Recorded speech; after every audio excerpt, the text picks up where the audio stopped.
So I was on Facebook one day and I saw Jordan Sparks did a video about Generation S. Bryan is shy, so he doesn't try to do anything that's outside of his box. First thing he said was, why am I going to enter? I said, because it's Jordan Sparks. And he said, but mama, then I got to meet him, I'm going to be nervous.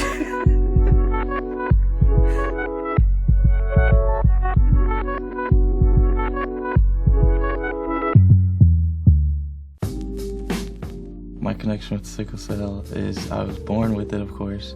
My mom and dad have the trait. They didn't know they had the sickle cell trait until after I was born, and it's been an up and down struggle. My most pain is all the time is in my back or my chest. I get a lot of headaches and then my legs. A bad day is just a lot of pain, having to go to the hospital and get transfusions and blood work.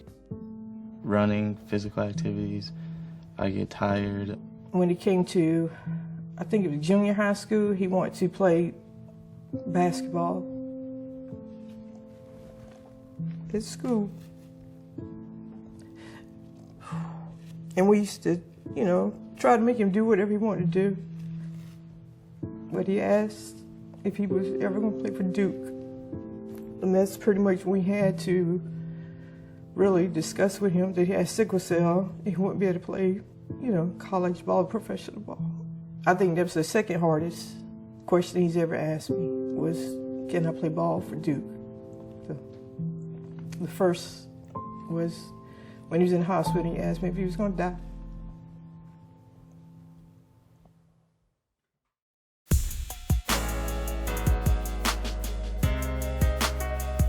A good day is time with family, time with friends. Yeah, this is what the day I cried when you got your diploma. Yeah. Yep, I remember that day.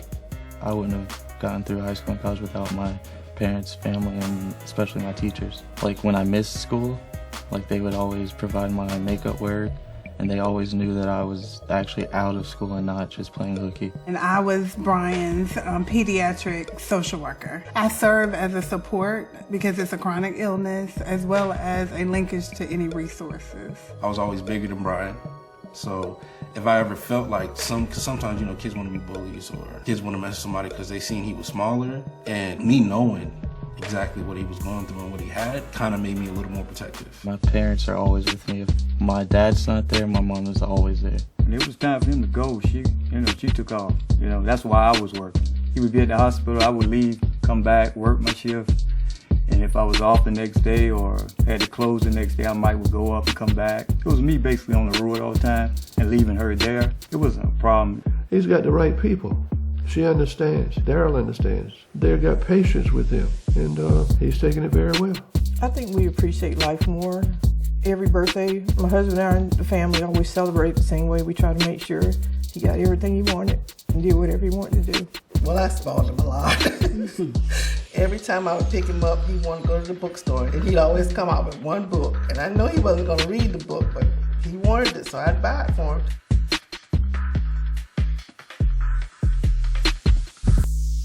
Mom mode is like, I'm trying to think, the worst animal that you've seen protecting her baby. Ernestine can be a mama bear. And so, when something's wrong with Bryan, the world is just not right. My husband just sits back in the corner like, yes, no, whatever. But as soon as he knows something's not right, the first thing comes out his mouth is, uh-oh, and he just sits back.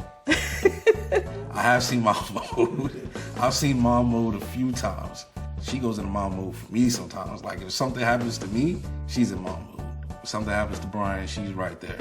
She's taking control, she's taking charge. Like if you did something to Bryan, she's on you. Where's the doctor? Where's this? Where's that? She's on top of things. There's no question. There's no asking anybody. If my baby needs me, I'm gone. That's her. That's how it is, and that's how it's always been, and I'm sure that's how it'll always be.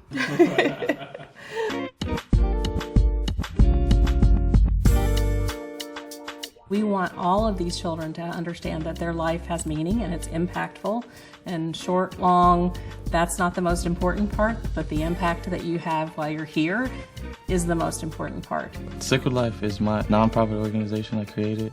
I started it in my senior year in high school for my senior project. We've had 4 walks, and this year will be our 5th one. It's mostly about raising awareness, but if we do raise money, we always try to help other sickle cell patients.